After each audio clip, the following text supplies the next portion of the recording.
Hi, welcome to our channel where we share the most intriguing stories. He vanished into the Alaskan cold for 2 years, only to return and find his land stolen, claimed by a ruthless HOA he never joined. No warning, no mercy. What began as a quiet homecoming spiraled into a war of deception, power, and revenge. This time, he's not backing down. I hadn't set foot on my land in nearly 2 years. Work had dragged me to a freezing oil rig in Alaska, and while the money was good, the silence of my undeveloped acre-and-a-half lot outside Austin was the only thing I thought about when the generators rattled through the night. That place had been my long-term project, my own little patch of Texas heaven just outside of the cookie-cutter hell of suburbia. I bought it 5 years ago specifically because it was outside of any HOA. No neighbors monitoring mailbox colors, no one complaining about the aesthetic integrity of my dirt driveway, just trees, birds, and my future. I pulled off the county road in my dusty Tacoma, already imagining where I'd put the cabin extension I'd been planning in my head for months. But the second my tires crunched onto the gravel of my own land, my heart hit the brake pedal. Something was wrong, very wrong. First, there were signs. I counted them as I drove in, 1, 2, 3.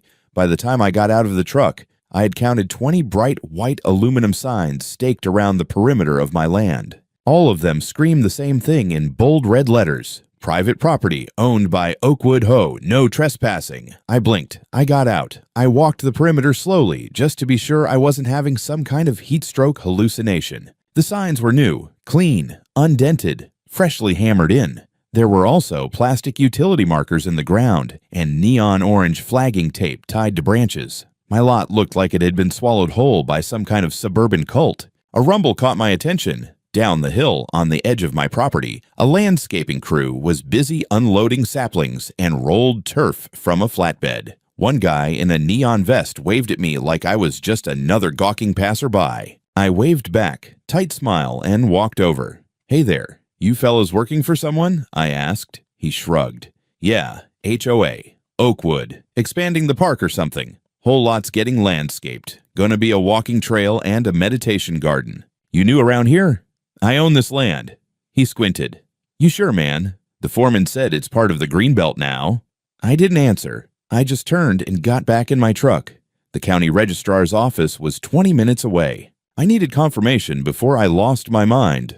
Or my temper. 25 minutes and one deeply unsatisfying iced coffee later, I sat across from a bored clerk named Linda who tapped away at her keyboard like she was coding for NASA. She pulled up my parcel. "Well, it's interesting," she said, eyes narrowing. "What's interesting?" "Well, the original deed shows your name. No liens, no transfer of ownership. But in the system, this lot is now tagged as Community Reserve Parcel, Oakwood HOA. My stomach sank. "Excuse me, there's a zoning overlay from last year. It says this was reassigned under the revised boundary of Oakwood Development." "That's impossible. My land was never inside the Oakwood plat. That was the whole goddamn point of buying it." Linda held up her hands. "You'll have to take it up with the zoning committee." So I did. Oakwood HOA's office looked like a dental clinic pretending to be a law firm. White walls, motivational posters, and a secretary named Sheila who smiled with teeth so white they were practically tactical. "I need to speak with the president of the HOA, I said. She blinked. "Do you live in Oakwood?" "No."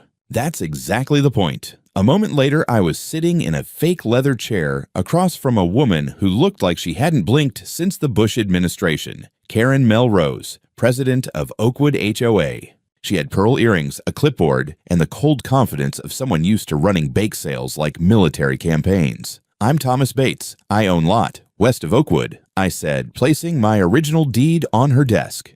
"It's not part of your HOA." Her lips twitched in a smile that was about as warm as a funeral invitation. "Mr. Bates, we've already addressed this with the county. That parcel was annexed into the Oakwood Reserve Area under our 2023 Community Beautification Act. You can't just annex someone's land without notice." "There was public posting," she said coolly, "and a digital notice through our HOA site. I'm not a member. I don't follow your HOA blog. No one contacted me. You're trespassing. You've posted false signs. You're illegally developing private land." "If you believe that," she said with a dry chuckle, "you're welcome to pursue legal remedies." I leaned forward. "I'm going to pursue something. All right. On the way out, I passed a man in khakis and a golf shirt with a clipboard under his arm. He was sketching a layout on a site plan. My site plan. And when he looked up, he gave me a smirk like he already knew how this would end. I got in my truck, took a breath, and stared at the chaos unraveling on what was supposed to be my sanctuary. They thought they could just take it. Quietly. Legally. Like I wouldn't notice. Like I didn't exist. But I do exist. And they were about to regret pretending otherwise. The next morning, I woke up pissed off and ready for war. My land, had been staked, signed, and claimed like it was some damned colonial outpost. I spent the night going through every box of paperwork I had, every dusty folder I'd shoved in a plastic bin 5 years ago when I bought the property. I had the original deed, the boundary surveys, the transaction records, and a notarized statement from the seller confirming that the parcel was not, and never had been, part of any HOA jurisdiction. I scanned everything and emailed it to the zoning board, the county clerk, and, for good measure, the HOA's general contact email with the subject line, immediate cease and desist, property. Within 2 hours, I had exactly 0 responses, but I did get a voicemail. Hello, Mr. Bates. This is Karen Melrose with the Oakwood Homeowners Association. I'd like to clarify that any further aggressive behavior or threats toward our landscaping contractors will be taken seriously and reported to the authorities. Please consider this your formal warning. Have a blessed day. I played it back 3 times, each time getting angrier. Threats? I hadn't even raised my voice. Apparently just showing up and claiming your own land now counted as aggressive. I drove back out to the property. The signs were still there. The grass had been leveled into a smooth blanket of mulch, and saplings had been planted in symmetrical rows like they were designing a parking lot for druids. A couple of dudes were laying irrigation tubing. One of them saw me and nudged the other. I stepped out of the truck. Y'all might want to stop. That landscaping job you're doing is gonna be torn out by the end of the week. The shorter one looked at me with tired eyes. Buddy, we just get paid to plant things. Take it up with your HOA. It's not my HOA, I snapped. Well, it is now, apparently. I took out my phone and started filming. I made sure to get the sign, the landscaping crew, the newly planted trees, the marker flags, the fake boundary stone someone had started placing, and my own damn face explaining into the camera, this is a private lot. It's been stolen by the HOA. I'm documenting this for legal purposes. That evening, I uploaded the video to a fresh TikTok account and tagged it. Sir Land Theft, Hastur HOA Overreach, Texas Takeover. I didn't expect it to blow up.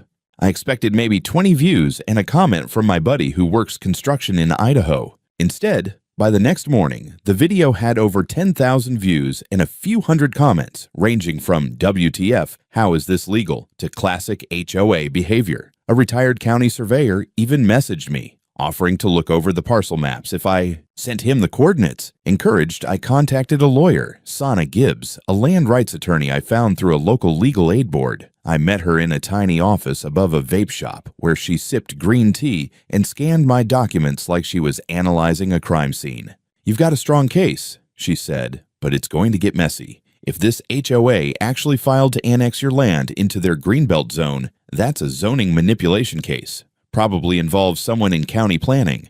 You prepared for a fight? I've been ready since the moment I saw those signs. Then let's start by putting them on notice. She drafted a formal cease and desist order and a preliminary complaint of unlawful trespass and property interference. We sent it to Oakwood HOA by certified mail, email, and, just for fun, I delivered a copy in person to Sheila the secretary, who read it with a look like I'd just handed her a live snake. I also got Sana's advice on documenting everything. I ordered 2 motion-activated trail cams and mounted them on trees facing the road and the newly planted park zone. Within 24 hours, I had footage of HOA-hired workers hammering more signs and a woman in yoga pants walking her. Golden doodle across my land like it was Central Park. Then came the surveillance crew. No joke. 2 days later, I caught a guy in a vest with HOA compliance stitched on the back taking photos of my truck as it sat parked by the lot. When I approached, he gave me a nervous nod and walked off toward the Oakwood sidewalk trail like he wasn't just spying on me. I followed, quietly. He met up with a second guy in a silver Hyundai parked behind a bush line. I got their license plate and sent the info to Sana. Within hours, she called me back. They're registered to a security firm that does HOA enforcement. Not exactly illegal, but definitely harassment. We'll include that. By the end of the week, it had escalated again. Someone printed out my TikTok and taped it to the local Starbucks bulletin board with the caption, "Beware this man, anti-community agitator." My favorite part, someone had drawn devil horns on my head in red Sharpie. A neighbor I didn't know, older guy named James, flagged me down one afternoon while I was parked at the lot. "You Tom?" he asked, eyes narrowing. "Yeah." "You're the guy fighting the HOA?" "That's right," he nodded. "Wish I had your balls. They tried the same crap with me 2 years ago, said my side yard was communal lawn buffer, and made me tear down my shed. I didn't have the time or money to fight it." "Still got the paperwork?" "Somewhere. You want it?" "Hell yes." And just like that, the narrative changed. I wasn't the crazy guy yelling about stolen land. I was the guy other people had been waiting for, someone not afraid to make noise. So I kept making noise. By the time the restraining order was granted, I was running on rage, caffeine, and the kind of adrenaline that makes you yell at your toaster for burning your English muffin. But I had momentum. With Sana's help, we filed a temporary restraining order against Oakwood HOA and their contractors, preventing them from stepping foot on my land or altering it further. It wasn't a victory, not yet, but it was a legal shot across the bow. A court date was scheduled in 2 weeks. The judge had reviewed the paperwork, the footage, and the preliminary zoning dispute and agreed there was sufficient evidence of potential property rights violation. I wanted to frame that phrase and hang it next to my front door. The morning after the TRO was served, I pulled up to my lot and found something I hadn't seen in days. Silence, no crews, no flags. The mulch was still there, and the saplings stood like smug little sentinels. But for once, no one was stomping around my land with a clipboard or a golden retriever. I stood there, arms crossed, when a sleek black Audi pulled up behind me. Out stepped Karen Melrose herself, wearing designer sunglasses and a Powerwalk outfit that probably cost more than my truck's transmission. "Mr. Bates," she said, voice taut. "I hope you understand the damage you're causing this community." I smiled. "Good morning to you too. You filed a restraining order against a legally sanctioned landscaping initiative. We were within our rights. You're on private property you don't own."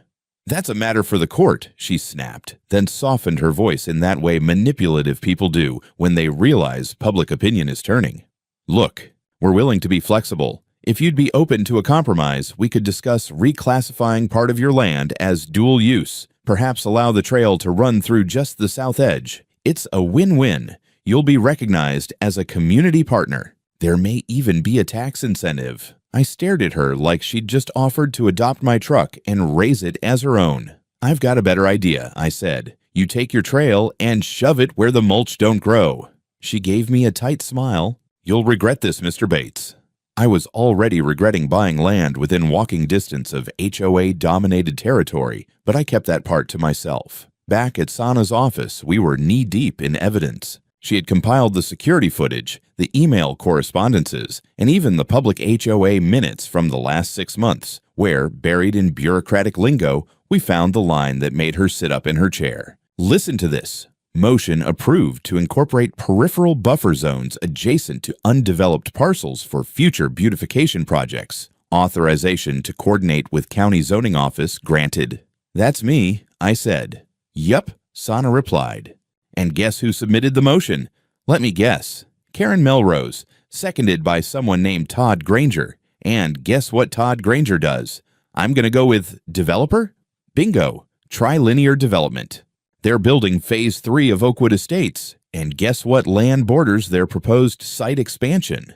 I didn't need to guess. We dug deeper. Sana had a paralegal request the zoning overlay changes from the county office. There, in pixelated PDF glory, was a revised zoning map dated 10 months ago. My lot, clearly labeled private parcel, had been redrawn as a green zone. The overlay claimed it was part of Oakwood Community Reserve Parkland. No hearing, no notice, no consent, just a line on a map and a signature from some clerk I'd never met. Sana slammed her laptop shut. "We need to escalate this." That night, I met up with the only ally I had in the area, James, the guy who'd had his shed demolished by HOA decree. We sat on lawn chairs at the edge of my lot, beer bottles sweating in the early evening heat.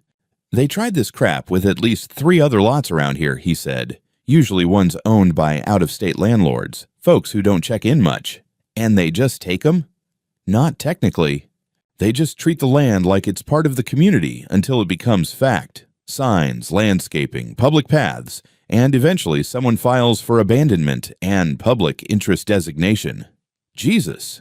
Yeah, and they get away with it because most people don't want to deal with lawyers. I looked out at the edge of my land, where one of the newer oak saplings stood next to a yoga mat someone had apparently left behind. A sign nearby read, Future Reflection Zone, HOA Initiative. I'm dealing with it, I said. We clinked bottles. 2 days later, Karen tried one more power move. I got a visit from a police officer, Officer Ferguson. Nice guy. Young, a little unsure of why he was even there. Mr. Bates, he said, we got a call about a property dispute. Let me guess, trespassing? Something like that. Joe A. claims you damaged community signage and threatened workers. Signage on my land. I saw the restraining order, he said quickly, and I'm not here to arrest you, just to document. Honestly, this smells like a civil issue, not criminal. But hey, between us, you might want to start locking your gates. I don't have any gates. He grinned. Then maybe get some. Before he left, he leaned in and said, a lot of people around here hate that HOA. You're not as alone as you think. Maybe not, but it sure still felt like it. A week before the hearing, I came back to the lot to find that someone had ripped out one of the trail cams. Not just disabled, ripped out. The tree trunk it had been mounted on was gouged, and the camera was gone, wires dangling like snapped tendons. My other cam had been turned to face the woods, recording 30 solid hours of raccoons minding their own damn business. I knew exactly who had done it. The same people who kept pushing deeper into my property, like ivy through brick. The same people who couldn't stand the fact I wasn't rolling over like the last guy. That afternoon, Sana sent me a voicemail. Call me as soon as you can. The HOA just filed a counterclaim. You're being sued for unlawful obstruction of public green space, defamation, and interference with community development plans. It's a full-on retaliatory move. Of course it was. I read through the filing 3 times, each more surreal than the last. It painted me as some kind of deranged survivalist who'd sabotaged a peaceful community initiative. They even attached a screenshot of my TikTok video as evidence of hostile intent. I laughed so hard I nearly choked. Still, I knew the real goal wasn't to win that claim. It was to bleed me out. Time, money, sanity. I wasn't rich, and legal fees add up fast, especially when you're fending off a well-funded HOA with a developer's checkbook in their back pocket. Sana wasn't rattled. She was already filing a motion to dismiss their counterclaim and prepping discovery demands, but I could see it on her face. This thing was getting bigger, dirtier, the kind of case that makes reputations or buries them. The next escalation came quietly. James called me one night. You might want to come by the neighborhood library. There's a community meeting going on, and you're the topic. I showed up in jeans and a flannel, still dusty from helping a friend pour concrete. The room was packed. Residents, HOA members, a few county reps. Karen was front and center, flanked by 2 suited men who screamed, "Developers Legal Team," from a mile away. I stayed in the back, listening. Karen stood and addressed the room like she was launching a damn presidential campaign. As many of you know, Oakwood has been working hard to enhance the livability and sustainability of our community. Part of that effort includes the expansion of the Greenbelt, which, until recently, was progressing beautifully until one individual decided to interfere with what we've all voted for. She gestured vaguely toward a projected map. My lot was highlighted in green. Green. He claims the land is his, she said with an exaggerated sigh, but we've verified multiple times with zoning that it falls within the boundaries of our planned expansion. His social media campaign has painted Oakwood as land thieves, which is not only untrue, it's dangerous. A woman in the second row raised her hand. But isn't he the legal owner? Karen's expression didn't even twitch. Ownership is complicated when public use is at stake. He has failed to comply with the public use notification amendment passed last year. I almost snorted out loud. That amendment didn't exist. It was just HOA jargon dressed up like law. They passed around a handout titled Community Disruption Report. It included my full name, TikTok handle, and hilariously, a quote taken wildly out of context where I said, "If they think I'll roll over, they're gonna need a bigger shovel." Someone gasped like I'd confessed to burying a body. I waited for the meeting to end and caught up with a woman outside. Nina, one of the quieter board members I'd seen around. She looked nervous. "I've been on the HOA board for 6 years," she said. "This isn't normal. We've never done this kind of expansion, and Karen doesn't even bring half of this to the board. It's just her and Todd pushing it through with minimal votes." "You know Todd Granger?" "Everyone does," she said. "He's not officially on the board, but he is married to the HOA's attorney, and his company's building Oakwood Phase 3. His site plans already show your lot as community open space. It's printed right on the brochure. My blood pressure could have cooked a brisket. Would you be willing to testify?" I asked. She hesitated, eyes scanning the parking lot. "If I don't get fired first." 2 days later, we got hard proof. Dale, the private investigator I'd hired through Sana's network, had been quietly running checks on Trilinear Development's permit filings. What he found made me want to punch a tree. Trilinear had submitted internal documents months ago showing 5 adjacent parcels, including mine, marked as pending Greenbelt integration. They had emails between Todd and Karen openly discussing expansion through neglect, a term Dale explained. Meant wait until the owners disappear, then quietly convert it. It was a scheme. A real paper trail having, corruption stinking scheme. And mine wasn't the only property on the chopping block. We filed a motion with the court to include this in our case. Sana attached the emails, the site plans, and Dale's full report. The judge approved an expedited evidentiary hearing, and Karen's lawyers fought to get it delayed, twice. The pressure started showing. Karen tried to be her usual icy self, but her edges were fraying. She showed up to court once without her signature pearl earrings. That was the first crack. Then her husband stopped attending meetings. Then 2 of the board members quit. Word was spreading. I returned to my land that Friday with a folding chair, a 6-pack, and a Bluetooth speaker. For 3 hours, I sat there in full view, blasting Johnny Cash and waving at every car that slowed to gawk. Someone honked. I raised my beer in salute. That was the day the tide turned. Not in court, not on paper, but out there, on the ground, I refused to give up. The courthouse smelled like old paper and half-hearted hope. The day of the hearing came with gray skies, a damp wind, and a judge who looked like she'd rather be anywhere else but at the center of a land war between a furious landowner and a vindictive HOA queen with delusions of empire. Sana and I sat at the plaintiff's table, surrounded by printouts, copies of maps, flash drives, and a thick binder labeled Exhibits A through Q. Across the aisle sat Karen in a tailored navy suit, arms crossed, flanked by 2 lawyers from a firm that probably had more clients than moral restraint. Todd Granger wasn't present, but his name was everywhere. In the paperwork, the emails, the zoning proposals, a ghost pulling strings with a developer's smile. The bailiff called us to order, and the judge began with the basics. Then came our presentation. Sana started strong, clear, direct, no fluff. She laid out the timeline from my initial land purchase to the surprise HOA invasion. She showed the TikTok, introduced Dale's investigator report, and walked the judge through the altered zoning overlay, the internal HOA emails, and the permit filings by Trilinear Development. She didn't need theatrics. The facts were dirty enough on their own. When we got to the emails, the courtroom shifted. The judge squinted. Karen's lawyers whispered. One of them stood to object. Irrelevant. These emails reference planning proposals, not property ownership. But Sana countered immediately.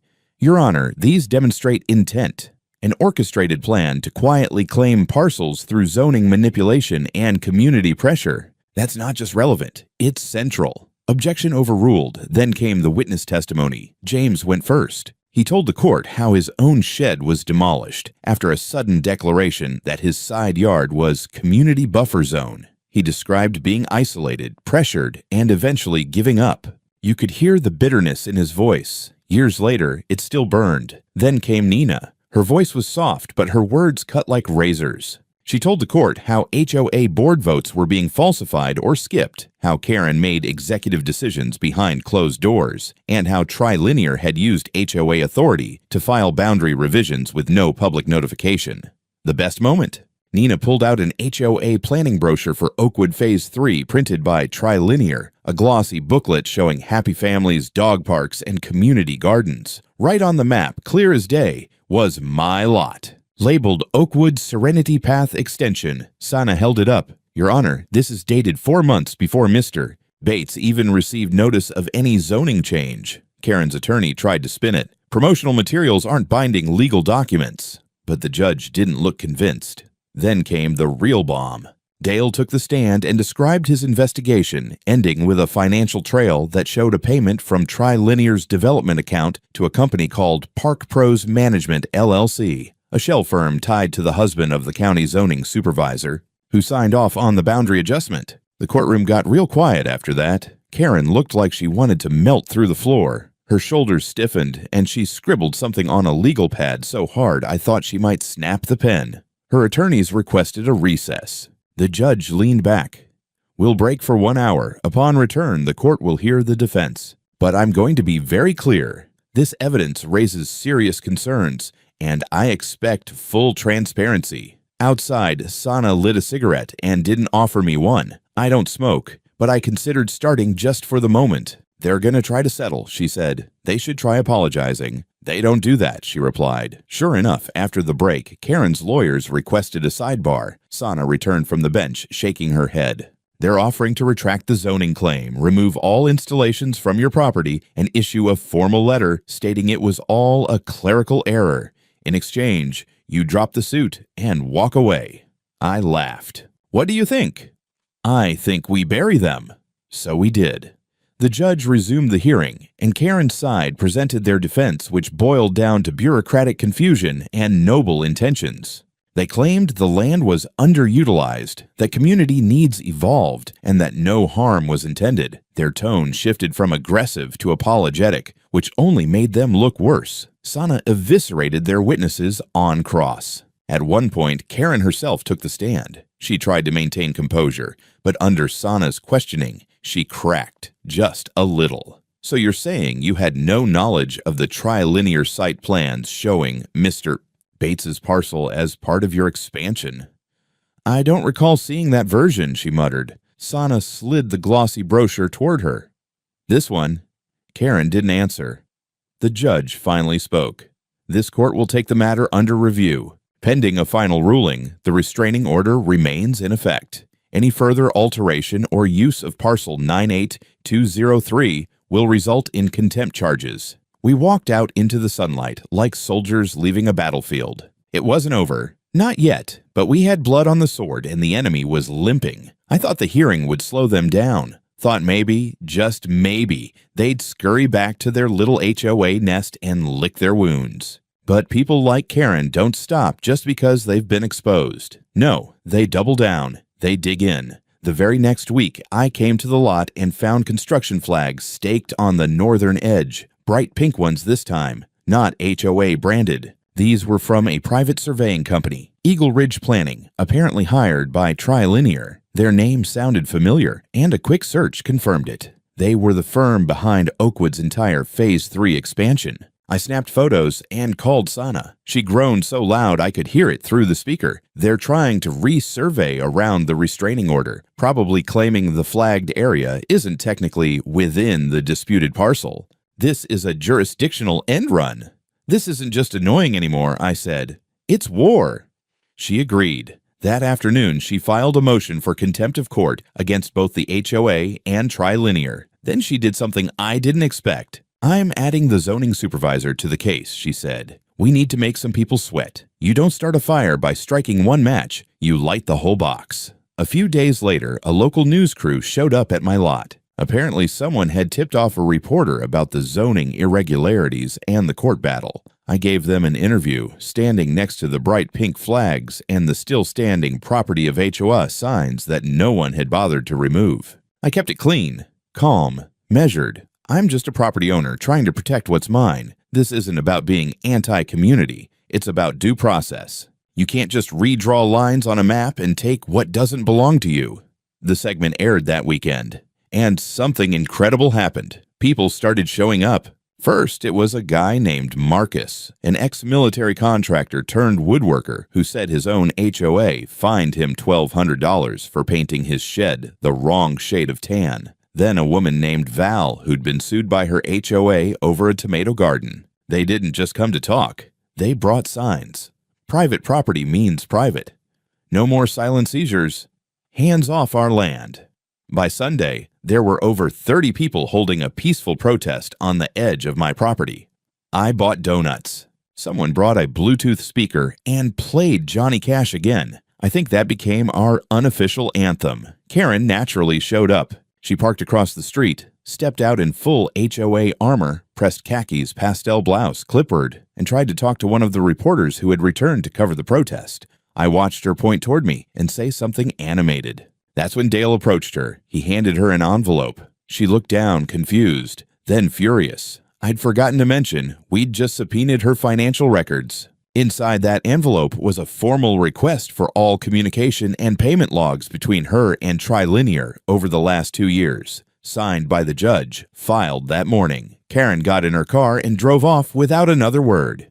The next morning, the county zoning office released a public statement. It was short, sterile, but it admitted to procedural inconsistencies in several zoning overlay approvals and that an internal audit was being launched. They didn't name names, but we knew what it meant. Sana and I were in her office when the email came in, a request for mediation from Trilinear's legal team. They want out, she said. Karen's toxic now. The county's running scared. Developers don't like risk. I don't want mediation, I said. I want resolution. You might get both. Meanwhile, Nina resigned from the HOA board and published a public letter online detailing how decisions were being made without votes, how Karen controlled the board like a personal fiefdom, and how complaints were silenced. Her letter went viral in local circles. The HOA's Facebook page locked down. Comments got deleted faster than they appeared. People were pissed, not just about me, but about how much power they'd handed to someone like Karen without realizing it. I got another surprise that week. A man named Luis Martinez reached out. His father had owned one of the neighboring lots, another parcel listed in the Trilinear plans. His father had passed away, and the lot was in probate limbo. Luis hadn't even known it was under threat until he saw the news coverage. They're doing the same thing to us, he said. I don't have the money to fight them, but if you need anything, documents, testimony, I'm in. We brought him into the case. His lot became evidence of a pattern. This wasn't a one-off land grab, it was a strategy. Identify under-monitored lots, redraw boundaries quietly, push public beautification, then absorb and build. But now they were being watched. By week's end, 2 more HOA board members resigned. One of them posted a cryptic message on Nextdoor. We trusted the wrong people. Never again. Karen, for the first time since this started, went silent. No emails, no statements, no new signs. Her house, once the crown jewel of Oakwood, now had a stack of newspapers on the porch and an empty driveway. That Saturday, I went out to the land alone. No cameras, no reporters, just me, my chair, and a flask of bourbon. The flags were still there. The mulch trails still winded through parts of the lot, but the silence felt different now. Less like defeat, more like something waiting to be reclaimed. The mediation was scheduled for the following Tuesday, but I already knew how it would go. Karen would either show up with a forced smile and a crocodile apology, or she'd send someone else to take the fall. What I didn't expect, what no one expected, was what happened the day before. I was back at Sana's office reviewing final arguments for the upcoming civil suit we were preparing to file, not just for injunctive relief, but for damages. Emotional distress, trespass, fraud. We had enough documentation to hang a goddamn mural. Then Dale stormed in. Found something, he said, not even sitting. Sana arched an eyebrow. Bigger than the Trilinear Shell Company? He nodded and dropped a stack of printed emails onto the table. These were deleted from Karen's HOA email account a month ago. I pulled them from Trilinear's archived server copy. One of their interns flipped. The top email was a bomb. Karen had sent a message to Trilinear's legal liaison, detailing a timeline for how and when the disputed parcels, mine, Luis's, 2 others, could be visually integrated into the Phase 3 marketing plan before zoning approvals were finalized. She even used the term visual annexation strategy. The phrase sounded like it came out of a dictator's memoir. Beneath it was a scanned document, a memorandum of understanding signed between Karen and a trilinear executive, offering a consulting bonus upon successful completion of the Greenbelt project. The amount? $50,000. Sana went pale. "This is direct evidence of bribery and collusion." Dale grinned. "I know.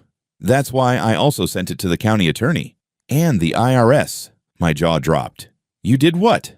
"Sometimes justice needs a push," he said. That afternoon, Karen was served. Again.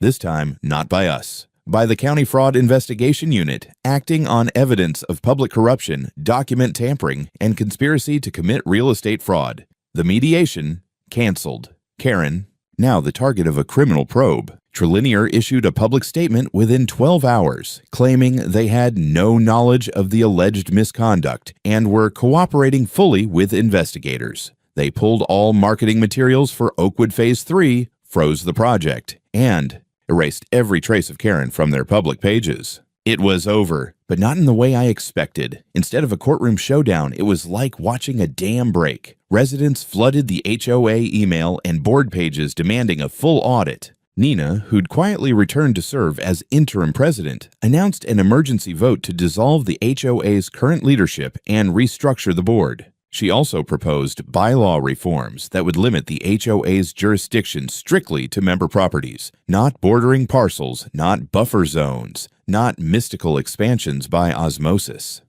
The local paper ran a headline that made me laugh out loud in my kitchen. HOA president accused of land grab scheme, homeowners video sparks investigation. The photo was of me holding a coffee and flipping off one of the HOA signs.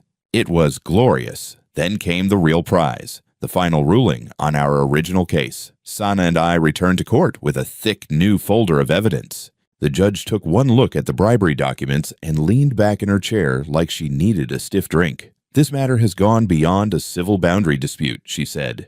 "It now concerns matters of criminal conduct, fraud, and systemic abuse of administrative procedure." She ordered immediate removal of all HOA and trilinear installations from my parcel, a permanent injunction forbidding any future HOA, development, or claim on the land, a formal letter of apology to be issued to all affected parties, and compensation for legal fees, damages, and restoration of the property, totaling nearly $75,000. I almost didn't hear the last part. I was too busy watching Karen's lawyer sit there, frozen, as if someone had just unplugged his spine. As I left the courthouse, Luis was waiting with a big grin.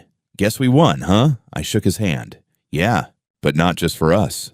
The following week, a new sign went up at the edge of my land, big wooden carved by hand. "Private property, not affiliated with any HOA trespassers will be invited to leave. Politely repeat offenders will meet the sprinkler system." James laughed so hard he nearly choked when he saw it. We held a small gathering that weekend. Everyone who'd helped came out. Luis brought his family. Nina brought cupcakes. Dale brought bourbon. We toasted under a string of solar lights, the trees swaying gently in the breeze. It felt like mine again, not just the land, the fight, the win. It's been 3 months since the ruling. The land is mine again, officially, legally, unquestionably. No more signs, no more turf trails, no HOA flags fluttering like conquest banners, just trees, dirt, and possibility. It's funny how silence feels different after a war. Before all this, I thought of my lot as peaceful, but that kind of peace was passive. Now, it's earned, claimed. The kind of peace you build by dragging it, bloodied and angry, out of someone else's clenched fists. I built a gate, not a fancy one, just good steel, solid hinges, a keypad, and a freshly oiled creak when it opens, like the land whispering your home. I also installed a full camera system because I may have won, but I'm not naive. People like Karen don't disappear. They go dormant, waiting for the next loophole. Except this time, the doors welded shut. Karen, she pleaded down to a Class A misdemeanor, tampering with municipal records. The bribery charges were dismissed after Trilinear threw her under the bus so hard it left tire marks on her LinkedIn. She lost her position, her reputation, and, last I heard, was selling real estate in the next county over. I guess people with power don't go extinct. They just migrate. The HOA still exists technically, but after the emergency vote, it became something else. Nina led the charge to rebuild it from scratch. More transparency, tighter controls, zero authority over anything beyond the literal square footage of member homes. She even added a bylaw: no future annexation without 100% owner consent. Imagine that. Consent. Revolutionary. Luis got full control of his dad's parcel. We helped him secure it legally, got it cleaned up, and now he's building a tiny house on it. Says it's for his mom when she retires. I told him he better install a sprinkler system, just in case Karen ever comes sniffing.